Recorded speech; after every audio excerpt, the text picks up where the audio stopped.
doing these conventions for a while, mostly talking about giant robots, because that's kind of my thing. I thought I'd branch out a bit into really weird live-action TV shows from Japan. This is not as weird as it's getting, this is just bad subtitles of Kamen Rider. So, where do we begin? Tokusatsu. If any of you have been to any of the past Tokusatsu panels, you probably know about things like live-action Sailor Moon, live-action Cutie Honey, Ultraman, Kamen Rider, Super Sentai or Power Rangers as they call it in foreign countries. But, yeah, that's only the tip of the iceberg. There was an awful lot of really weird Japanese TV shows aired between the 60s and the present day. And, yeah, we've got firemen, we've got yo-yos, we've got really bad hairstyles, because in both the ridiculous wig style and the fact that everybody had like a porno moustache, it seems, at a certain era, or a really bad hairstyle, yes.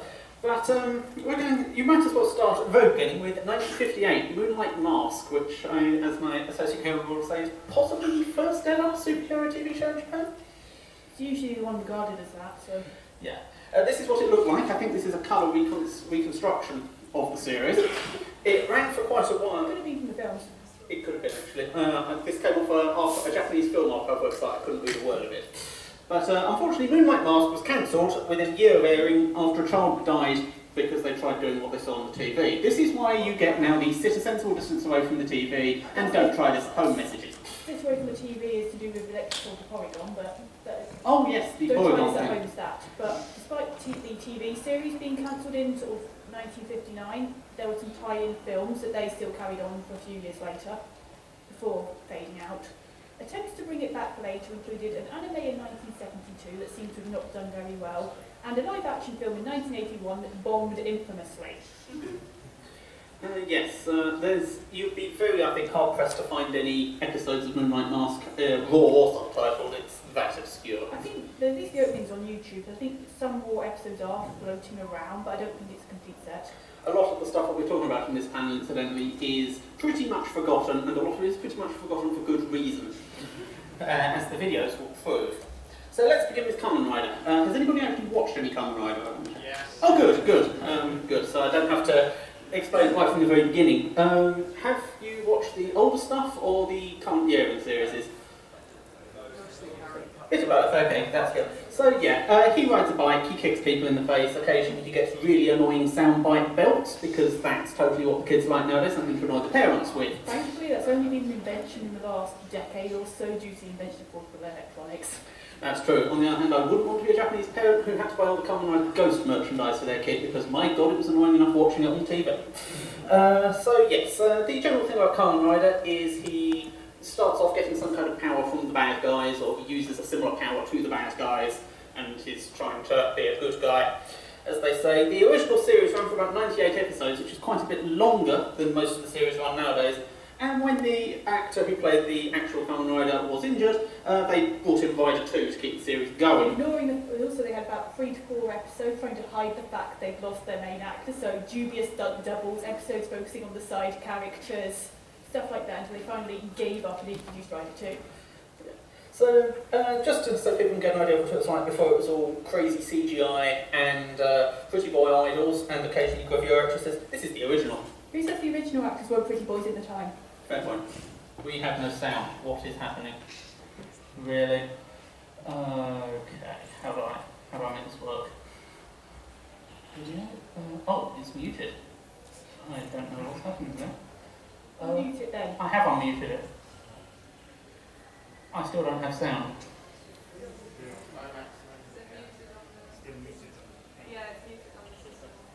Is it? Really? I think there's a mute symbol. Can you see it? That's my Wi-Fi. I meant under the video. Oh, that's... oh, no, that's lit up now, so it's... This was working literally before I came here. No, it shouldn't be. Open volume mixer, what's happening? Everything is maxed. Okay, Maximize it.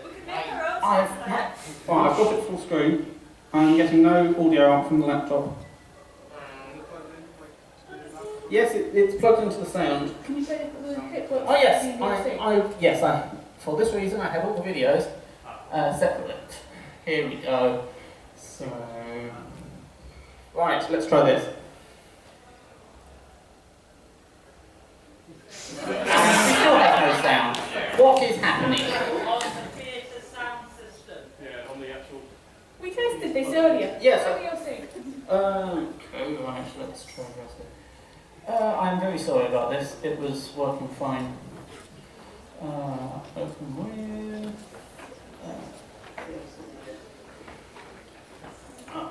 let's say tech bot possibly incoming. VLC is deciding not to work. Oh, here we go. Is this going to work? Press play.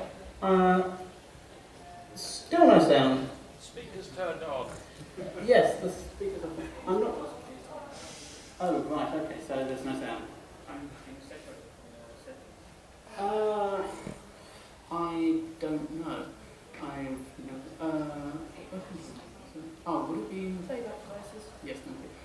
Okay, playback devices. Here we go. Change over to speakers. Aha! Right, okay. How do I set default? Right, here we go. Fingers crossed, we're going to have video. Yes, good, we have video. Right, hello, we've seen this guy in front of his eyes, now let's see what he's...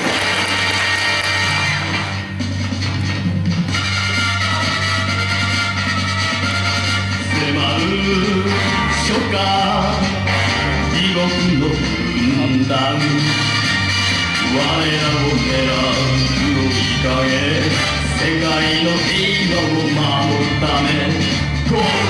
Go! Let's go! 輝くマシンライダーライダー仮面ライダー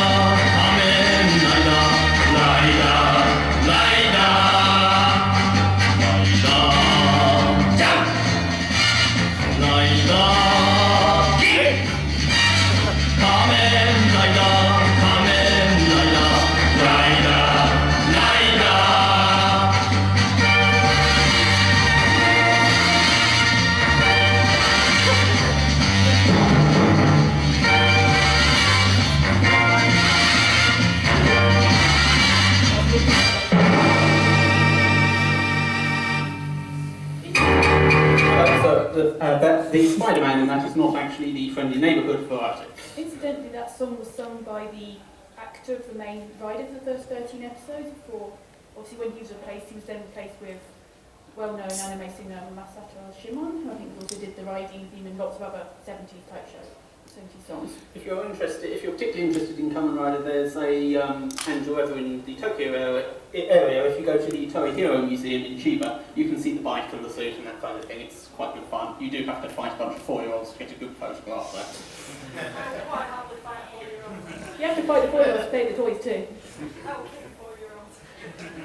Right, okay, so Super Sentai. It's, yes, it started with Go Ranger in 1975, and it was made by the same guy as Cyborg 009, Kamen Rider, and a bunch of other tokusatsu such as Kikaida, which has at least one anime adaptation, Fushigi Comedy, which is so obscure that I couldn't find very much information about it at all, and quite a lot of other things.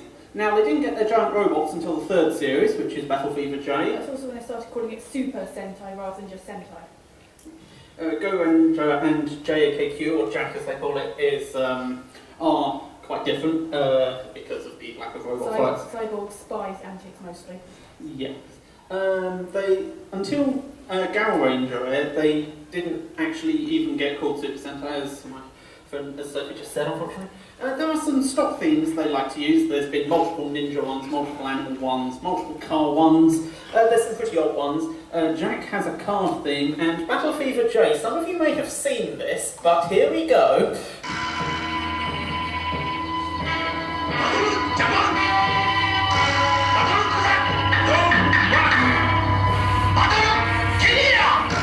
Miss Amecon!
cliche is about dancing racial stereotypes.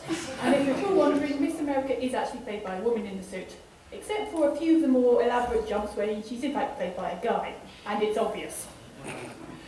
Other thing, there's a thing, I've forgotten the exact details, but as I understand, Battle Fever J was originally going to be some obscure Marvel superheroes. I think Battle Kenya was originally supposed to be Black Panther.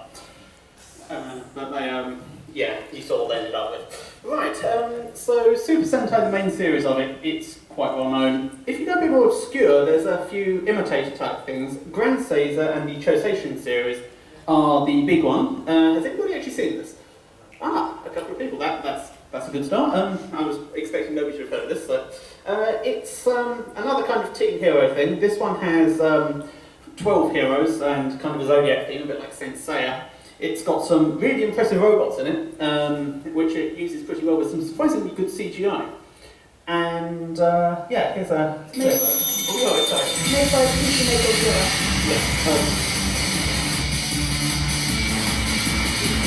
You can tell it's early 2000 Sentai because it's got some real banging tunes.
I've seen it, this is eminently watchable if you like this sort of thing. It's quite good.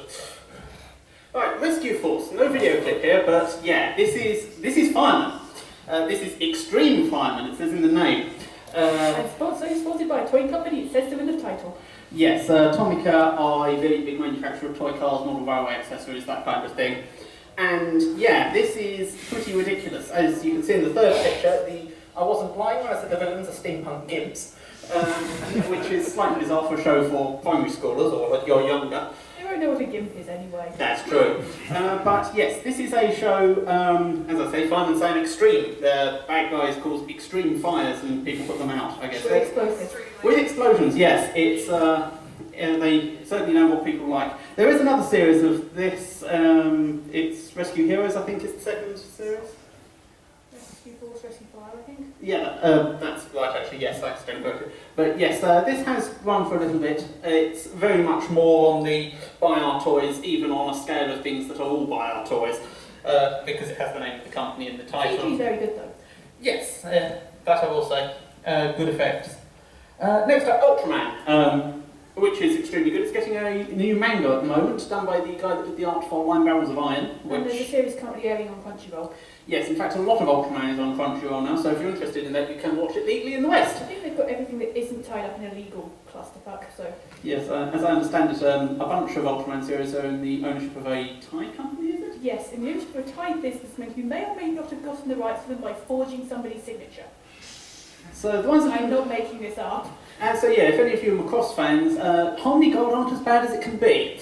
But anyway, Ultraman, yes, if you want to watch some of it, I recommend Mebius is a decent series to start with. Gaio is also pretty good. So they're very different to each other. They are very different to each other, but they're both kind of good examples of what the series can do. So, Ultraman at the beginning was the creation of Eiji Tsuburaya, one of the people who created Godzilla. It's the second entry in the Ultra series. The first one was Ultra Q. There's some episodes of this floating around on YouTube. Some of them even dubbed into English. Ultra Q Shout Factory just released on DVD, and I think they're streaming it on their site if you can pretend to be American. that's definitely something worth doing. Ultra Q is actually really interesting. If any of you like old Doctor Who, Quatermass Experiment, Quatermass even, all that kind of stuff, Ultra Q is that, but with a dash of Godzilla in it as well. It's extremely watchable, and I highly recommend it. However, it didn't have very many giant monsters in, or giant monsters fighting anyway. So they had Ultraman, who's a man that gets huge. It was originally planned as a kaiju for Ultra Q in one of his original designs. Ah, that's pretty interesting, I didn't know that. So yes, Ultraman, he's a man who gets huge. He can only be huge for a short amount of time. Evangelion does riff on this with its timer. Well, the whole idea of the 3-minute fighting tokusatsu at the 17-minute mark can be traced all the way back to Ultraman. That I hadn't thought of, but you're quite right. Yes, there's a complicated continuity, and it seems to involve a giant space Burger King. It's called Ultra Father or something like that. There's also... There's Ultra King and Ultra Father are different characters. One of them has a cape. Right, and then there's also Ultra Daughter or Sister, whoever, who is terrifying. That's Mother of Ultra. Right, okay, she's absolutely terrifying. The continuities, all the original Showa era series are in continuity, as is Mebius. Beyond that, have fun. Yeah, that's the best way to do it. So I'm going to show you a clip from the original 1960-something Ultraman. 66, 67? 67, I reckon, yes. 66. Here we go.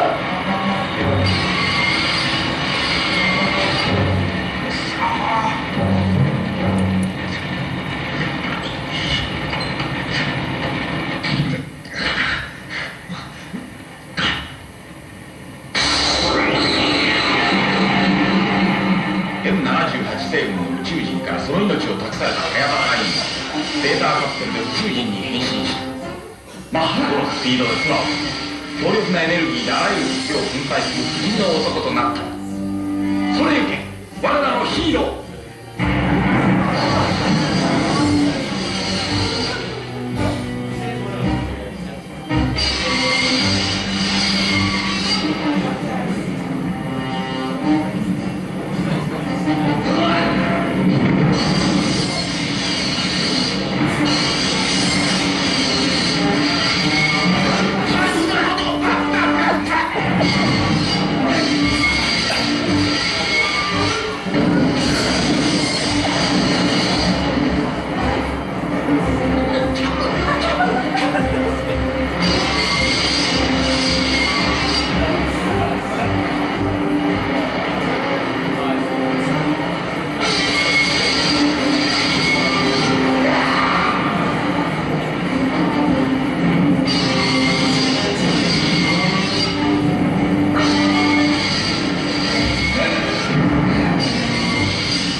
The original Ultraman, I'm going to say, is probably not the best place to start because it is very ropey. Also, if you're wondering why Ultraman looks slightly off, in that shot, because during the show they had 3 different types of mask, the A mask, then the B mask, and the C mask. And the C mask is what they all use when they're referencing it, and it obviously looks a lot less creepy. Yes, however, Ultraman had its imitators. Gridman, this is really 90s. Also made by the same people. It's made by Super Sentai again, yes. It was the first production, it was the first series they did to use D2 digital video, which they used to abuse slow motion, basically. They always filmed in slow motion, but... It made smoother slow motion. Yeah. Basically, Gridman is Ultraman, but he goes inside a computer, which looks a bit like a rejected Crystal Maze set to fight computer viruses. It has a pretty incredible opening. Which incidentally wasn't made in CG. It was all made in little models because they couldn't afford CG for the intro shot. So yes, bear that in mind. Gridman also appears to be made powered by Dungeons and Dragons as well, so he's definitely a computer. Here we go.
Episodes of Gridman is they need to get more RAM for their computer because it keeps blowing it up. It's also a good example of the 90s. Everything will be controlled by computers. Everything. Even the microwave.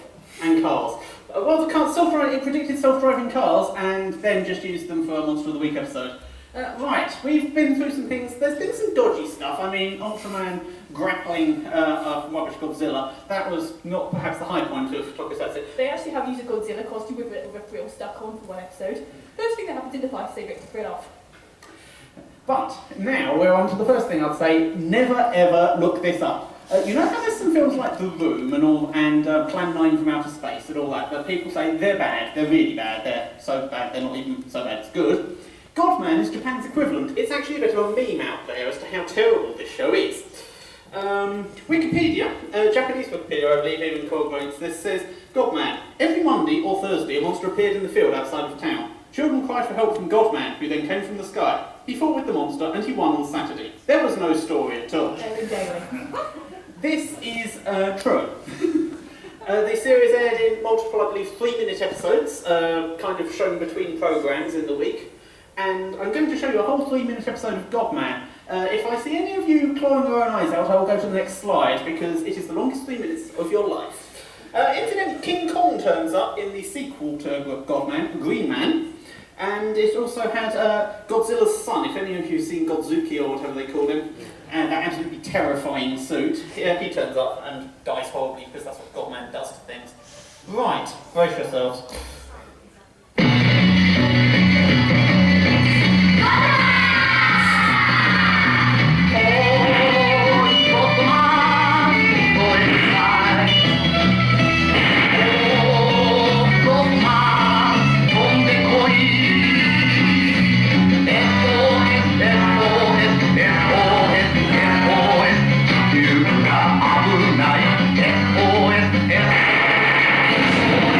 SOS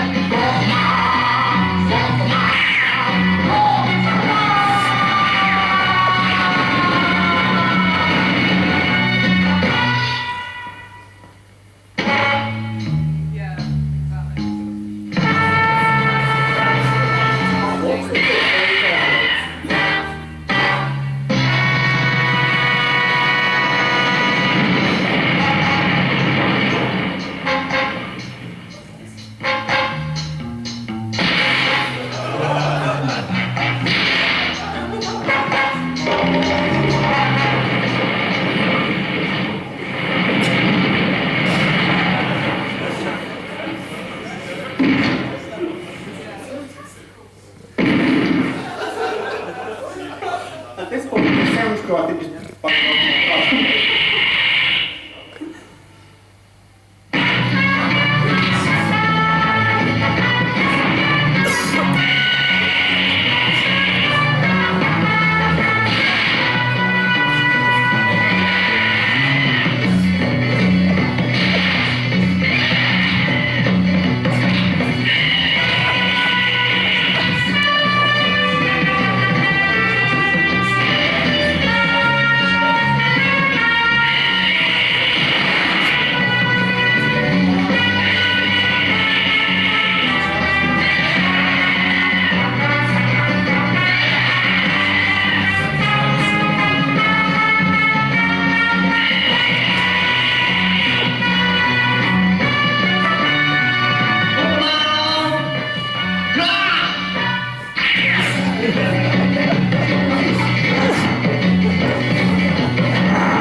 That's a good question. Thanks, Godman! So yes, Godman, you'd be supposed to, is not actually alone in the terrible short film Ultraman knockoff genre. There was Green Man, as I said, but there's also Red Man, who looks even more like a knockoff Ultraman, and is equally crap. And it's on YouTube. It's on YouTube, on Super Sentai Productions' official YouTube channel, internationally licensed.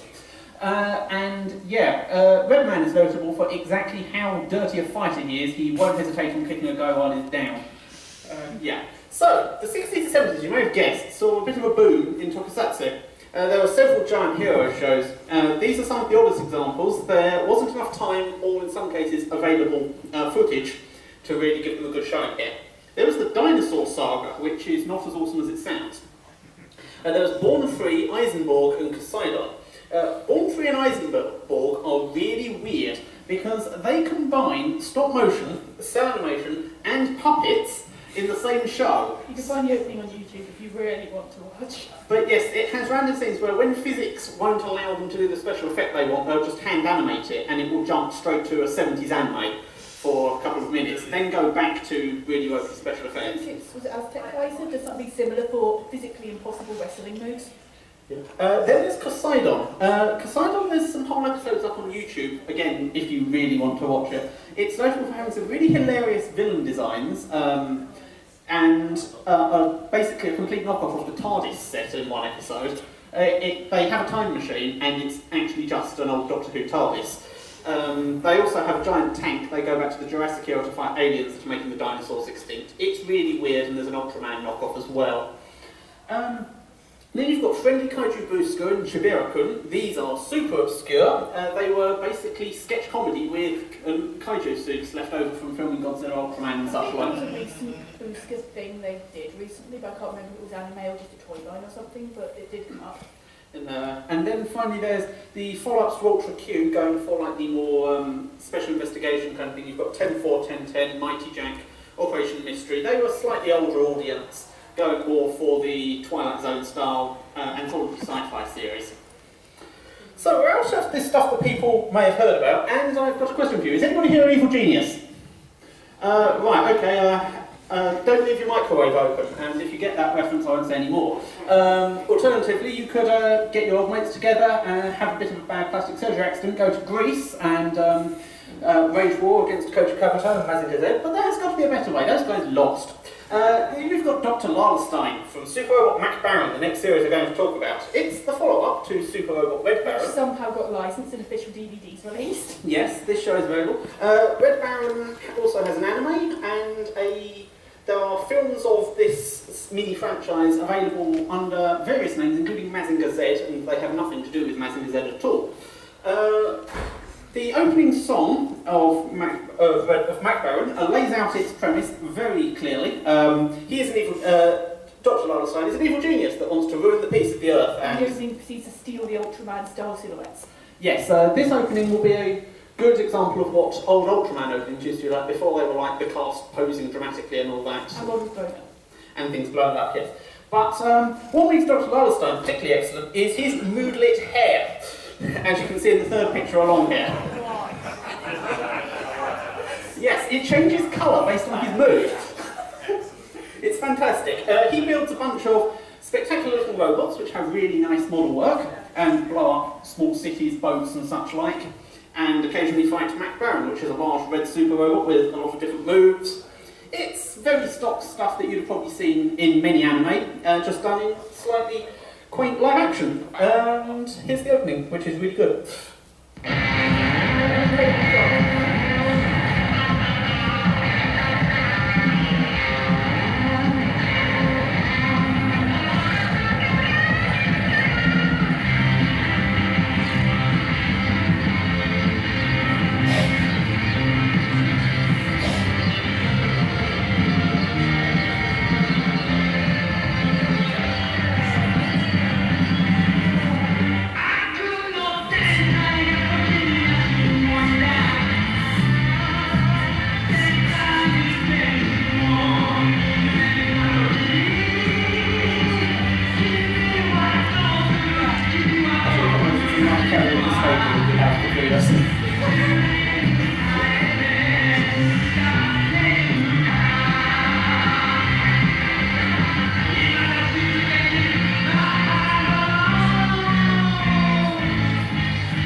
Something that, as I understand it, a new source of video has been found for, so it may be getting at least fan subs at some point, and it's possible it will get license rescued. Well, someone subbed one episode of it, but... That's true, yes.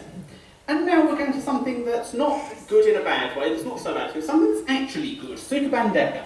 This is something that's parodied a lot, or referenced a lot in Japanese anime. Have any of you seen Kill la Kill? The ending sequence to Kill la Kill is pretty much a shot-for-shot recreation at times of the ending sequence to Super Bandeka. In fact, and Satsuki Kyoryuin is pretty much a reference to Mizuchi Remi, the villain of Super Bandeka. They have similar fashion sense, hairstyle, take over the world by taking over the school council kind of plans. Mizuchi Remi does not have a weirdly incestuous, terrifying mother, but instead has her father's Zaigatsu at her command. And they only do the one meaning of Sekai Seifuku rather than Kill la Kill's pun. Yes, there are slightly less puns. It's based on a shoujo manga that ran between 76 and 82. Ran to 3 TV series between 85 to 87. I believe only the first series is fully subtitled. The second is being done slowly. Thank you. I'm pleased to know that because I'm looking forward to watching it myself at some point. It's being done by Scaro. Oh, that's going to be very slow then. Scaro are a good source. A Scaro Hunting Society is a good place to look if you're interested in really old, obscure stuff that you never thought you'd ever get to watch. They work very slowly, they take on far too many projects, but they give good results. And so here is a... do we go to the clip next? No, we go to the pictures next. Right, Super Bandeka in detail. It's over the top. It's all the kind of special, very special important issues episodes of high school drama, right? With a girl beating people up with a yo-yo, and these people include Satanists, other thugs that have darts, at one point motorbike gangs, businessmen. She just beats everybody up. Teaching school students. Yes, she's all trying to save her school, despite having been expelled from it twice for being a delinquent. It's a very entertaining kind of show that is just generally very nicely produced. I'm going to show you a clip to show you what I mean by beating people up with a yo-yo.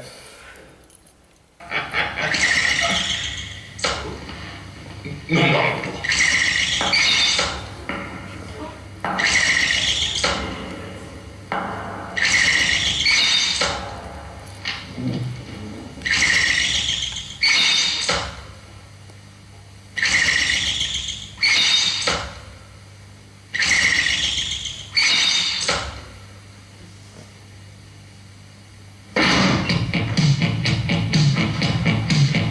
なんだお前ら出てきなさい。ここのクラスの生徒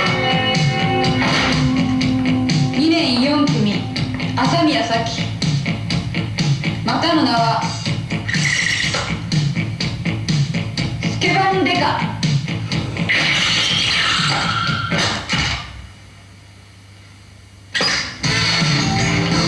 桜の才スケバンまで張ったこの朝宮咲が何の因果か落ちぶれて今じゃ真っ赤の手先。笑いたければ笑うがいいさ。だがな、てめえらみてえに金のためなら不正入学や替え玉事件もいとわねえなんてそこまで魂は薄汚れちゃいねえんだよ。何を証拠に証拠が見たければ見てやるぜ。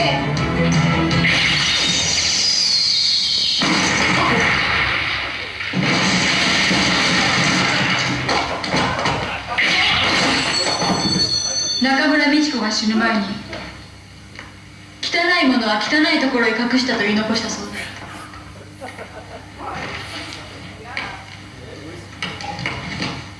なるほど。腹黒い立志のブロンズの中なら納得もいくぜ。だが小娘一人じゃ取り返せ。いいんじゃねえ。帰ろう。中村美智子を殺した貴様らだ。知らん。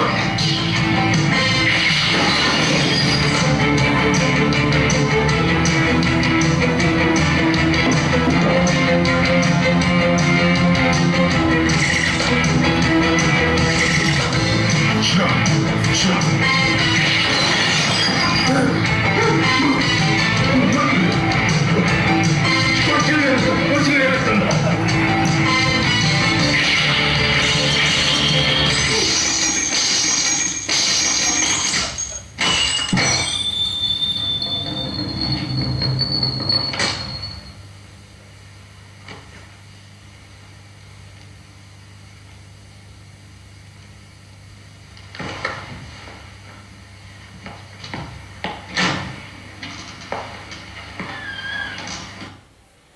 That show is that ridiculous, if not more so, especially when the actual villainous sisters come in and start bringing things like guns, motorcycle gangs, bows and arrows, trying to run over the truck. It gets really quite intense. Right, okay, electroplating. Yes, this was going to be something that was possibly confused. People didn't know what I was talking about. The Metal Heroes franchise. It ran from 1982 to 1999 in a fashion. The last two series, Kabutak and Robotak, they are so legendarily bad, I think they've been disowned by their studio to the point where you can't even get them on DVD or VHS. It's not so much they were bad, but very, very different and childish, and nobody wants to remember them. I think the only one still is a single Christmas episode of Kabutak, which can be found if you look around the dark depths of the internet. Yes, on the other hand, I would advise against this. They're basically you a sort of fast food chain mascot tier suits. Imagine a small killer robot with the mind of a 3-year-old. But not done in a funny way, like, say, Chobits or anything. No, it's Mahomatic as long as you can kill everything. Anyway, continuing on. The Metal Heroes, it's basically to describe the time slot and franchise rather than being like a classic thing like Kamen Rider. It had a time slot. It ran, they changed the kinds of series that ran in it. There was... I believe it was Sunday morning 8 AM, or Kamen Rider took over later. Ah, thank you.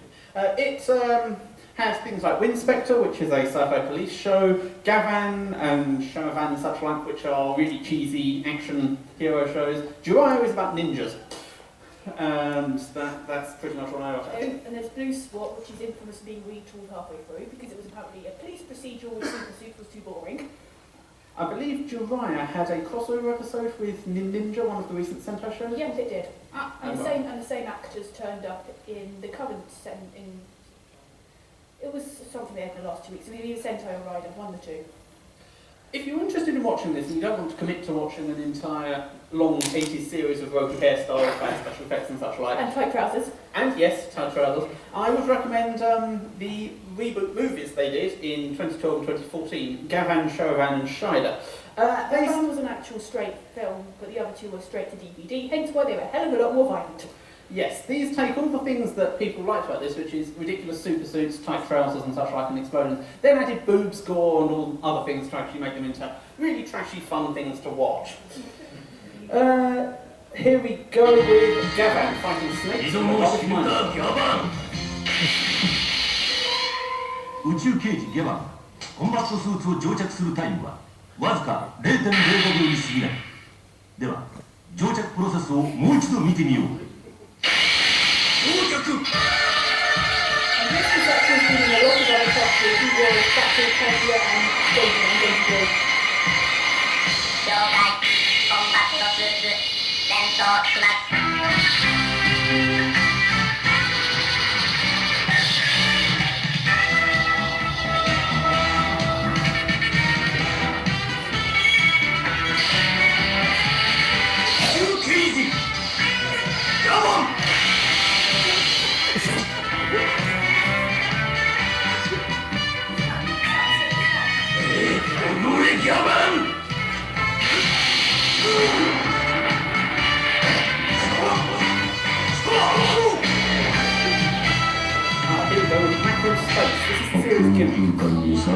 A big head in the wall makes some real aliens press a button and things get trippy. マクー空間という一種のブラックホールを作り出すことができるのだ。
This is all one fighting. You've done it, this. This is just straight from the episode, I think it is.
Slightly annoyingly, that didn't use the song, because there's a thing called the Laser Blade theme that a lot of the Metal Hero shows that have similar heroes use. It also infamously turns up in Dangayo and, interestingly enough, Godana. Yes, Same composer. it's been used in a lot of things. I think it's been parodied in a few things as well. Yeah, but the composer also reused it a lot himself. That's true, actually, yeah. But yes, if you're ever on YouTube, look up Laser Blade theme and you'll see how many things it's been in. It's the Psychic Wave music from Dangayo, if anybody has actually watched Dangayo. And it's also the finisher music for Godana as well when he does the punch, I believe. It's a very recognisable piece of music. Anyway, now on to some really crap special effects. Lion Marrow. It's a series about a man who has a magic sword. It doesn't give him the power of Grayskull, it gives him the power to become a furry. He turns from an ordinary, slightly rubbish ninja into a mighty lion man, mileage may vary. It's accompanied by a really crap Pegasus. It's not entirely clear in this picture, but it's actually just a horse with cardboard wings tied to it. A girl in a very short skirt, and an annoying kid that toots on his magic flute and occasionally things happen. Kaiketsu Lion Marrow, it's very odd. Everything explodes or catches fire, even though it's set in Middle Ages Japan. The villain is a talking wall, like the one you just saw in Gavan. Everything is weird and cheap. However, it actually managed to spawn some follow-ups, like Tetsujin Tiger 7, which is Kamen Rider with manimals, as they say. And it ran to 2 series, and in 2006 we were subjected to Lion Marrow G. Here we go, right, it's not for kids. It's set in near Kabukicho. Which is a red light district. Yes, Kabukicho is the red light district of Tokyo. One of them. The main character becomes basically a very pathetic male whore. His girlfriend is basically a prostitute, or no, the love interest is, and there's an annoying guy that lives in a flat full of junk. Who replaces the kid psychic, as I saw. No, the kid psychic is replaced by the annoying kid blogger. Oh, that's right, yes. It's about gangsters using magical contact lenses to give people superpowers. It's very weird. It's got loads of swearing. Everybody's really nihilistic. It's sort of like a Mark Millar comic, or Frank Miller when he's having a funny turn kind of comic, but just ridiculous. Also, it has a large number of Ganguro people with like that funny. And the main character is amazingly unlikable for the first half of the series. Yes. This is the lowest of the lows of late night Toku, really, in terms of edginess and all that. There are some good ones like Garrow, which I didn't get a chance to talk about in this panel. If I did this again next year, I'll probably actually watch Garrow and talk about it because it's good. I watched the anime, that was quite enjoyable. But yes, there are some of these late night tokusatsu shows. They're mostly just an excuse to have some boobs and action, I think. Going on with ninjas, we have Ninja Captor. It's sort of a Super Sentai series, even though it doesn't come under the proper categorisation, because it's got a team of colour-coded guys with really stupid hats. It was for a time considered, actually, a semi-official one between Go Ranger and Jack. It's very, very formulaic. A ninja escapes from the Wind Demon Stealth Army, who's led by this blue-looking fellow here, and turns against them, much like Kamen Rider. And all the ninjas have this clown car with a springboard in the back they use to do their ninja flips. You can see it quite badly in that middle picture, but they drive around in this utterly ridiculous contraption. Other than that, there's not really much to say about If it. you've heard of it, you've probably heard of it because Akiba Ranger had a parody of it. If any of you have seen Akiba Ranger, it's very good. If you like your slightly weird tokusatsu references, definitely worth it. And that's actually the end of the panel, because I was assuming I'd only get an hour and a half. Which is good, because it gives me some time to ramble about other things and take questions. First of all, I'm going to ramble about a couple of things related to tokusatsu that are either currently or recently aired that are very much worth watching. First of all, Concrete Revolution. It was recently on Daisuke or... Both Daisuke and Funimation. It was on Daisuke subs are better. It's on Daisuke on Funimation, and it's an exceptionally good sci-fi anime that brings together a lot of these really obscure tokusatsu heroes, or rip-offs of them anyway, and does some very interesting things with superheroes, politics. It's sold to 1970s Japan and all the student protests and settings there. Yes, it's definitely one that if you're watching it, you may want to look up what years it's supposed to be set in and do a little bit of research around it, because it's good on its own, but if you know what some of the episodes are referring to, a lot of them are based on specific historical For events. example, if you've seen the series, the big riot at the end of the first series is based on the actual Shinjuku peace protests, which were forcibly cleared out by armed police at the end of it. It's based on that. But generally, it's an incredibly good series. It really kind of gets you thinking a bit about superheroes and that kind of thing. And it does it through having things like Ultraman, Sentai, Kashern, Kikaida references. And it's also got a lot of plot related to old Godzilla stuff as well, so if you know anything about that, it's just generally extremely good. The other thing that's also good fun, and vaguely related because it's not anime, is Thunderbolt Fantasy. Yes, if you know about it, you know it's the edgy puppet show. It's a currently airing series, I believe, with Geno Obochi working on it. He's the writer and writer of Plastic Character Designs. He of Madoka and such like. But what it is it's puppets, and they sword fight with ridiculous wuxia or wuxia, however you say it. I'm bad at this. I'm bad at Chinese. With ridiculous Chinese or Taiwanese style sword fighting, and it's absolutely hilarious. I cannot recommend it enough. So those It's are. on Crunchyroll. It's on Crunchyroll, currently streaming very legitimately. Highly recommend watching it. And as I said, that's actually all the content I had prepared, sadly. Anybody got any questions? Hello, yes. What the heck is that? That is a villain from Ultraman. I forget its name. I think it's Gankyu, I think. Gankyu? Quite possibly, yes. Possibly from Ultraman Gaia. I don't know what he's doing in a small child's house. He's being friendly. Right, okay, yes. Ultraman occasionally has friendly monsters. He's also got Pigmon, who's a bit useless, but If quite he good. be friendly, little as he gets killed a lot. Any other questions? Anybody? Hello, yes.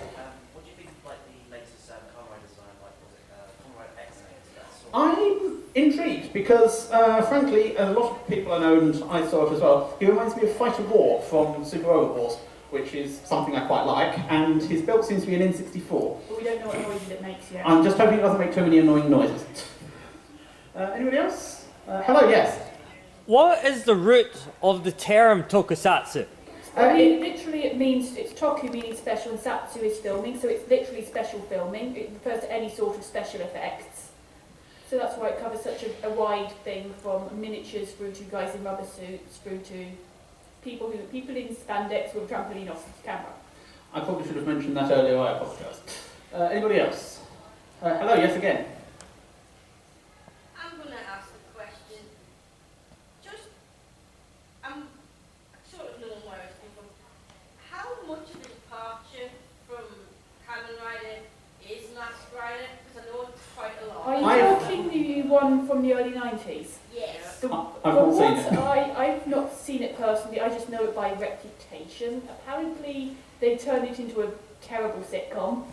Its source footage is Kamen Rider RX, which was already a fairly light Kamen Rider and the only one of the Showa series to have be a direct sequel with the same main character. Basically the consensus on Master Rider is, watch it only if you're going to bring alcohol.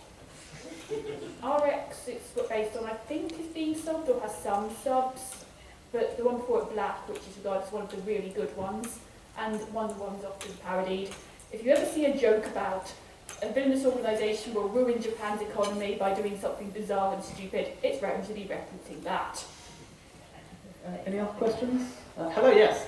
Do you know if any footage exists of the second Comic Sound series from the 70s? Where Which there's one? various episodes where she's hanging out with Ultraman, because there was no Ultraman series at the time. They were using the suits in the second like that Comic Sound. I'm afraid I don't know anything about that personally. No, that was something that It escaped was my Comic reason. Revolution, didn't you? Yes. Yes. Kiku is based on Ah. Comic Sound. That's something I didn't know, because I was assuming she was based on the Pierrot Magical Girl stuff. No, which is partly, but in the timeline, Oh, right, okay. there's the 1960s Comic Sound, which she matches up to, and then at the end of the series, she matches up to the revival. Thank you for that. That's something I didn't know. Thank you very much. Anybody else? Yes, hello again. Did you get a chance to watch Power Rangers then? Watch, say, Super Sentai? You see like a big difference there? I'm going to come out straight here and say I never actually watched Power Rangers as a kid. I saw both In Space and Mega Ranger. The difference, from what I can tell, is that the fight scenes are the same, but they don't use all of them. Super Sentai tends to run to 48 to 52 episodes, whereas Power Rangers tends to only run to 40, or in the case of modern ones, 20. So a lot of the episodes are cut, mixed out, moved out of order. For I think, example, In Space brings the Sick Ranger in a lot earlier. So there's some fights, so there's some episodes from the early ones that he doesn't turn up suspiciously because he wasn't in the source footage or whatever. And also, you like sort of freaked out when you watched Power Rangers and then you watched Super Sentai, you realised, hang on, Super Sentai had blood. I never watched Power Rangers as a kid. I might have seen the odd episode, but it was kind of the other thing that was on. Comparison, it's like much more. I'd seen many Super Sentai before I decided to watch the Mega Ranger In Space for comparison purposes. So it wasn't much of a surprise. And to be honest, I've only watched Super Sentai stuff, and I'd say that reports of it being kind of more mature in the air quotes sense are mostly over. It's still aimed at 5-year-olds. It's just the Japanese 5-year-olds are considered to be able to understand the concept of people dying. Well, that's the thing, though. If you want to do a comparison that blows that out of the world, compare RPM to Danger. Yeah, that was a weird case. Yeah, because that completely reversed Yeah, it. RPM was the writers assumed they were going to be fired, or they were not going to get any more series. They decided to go full on. Let's see what we can do with this. And the show they had to work with was Go On, which is a very silly comedy. And yeah, for reference, RPM is over with. I know, I've seen it. Everybody died. The entire planet died. And the only survivors are left in a city that may or may not be being compromised. Yes. And also has an amazingly bad Scottish accent being done by a Kiwi. Anybody else? Or okay. Well, thank you all for your time. Anyway, I hope it was entertaining enough. A lot of this was me kind of doing research into things that are quite hard to find English language resources about. So That's my job there. I owe a lot to my good assistant staff here, who shivered me into doing this, helped provide me with video clips, technological wizardry when my computer skills failed, and obscure trivia and corrections when I made assumptions that were wrong. So thank you very much for your time, and yeah, I'm doing a panel about mecha anime tomorrow at 10 o'clock in this room, which has also some really weird stuff going on in it, some entertaining clips, and some just generally more chat if you're interested. So come along then, and thank you for your time.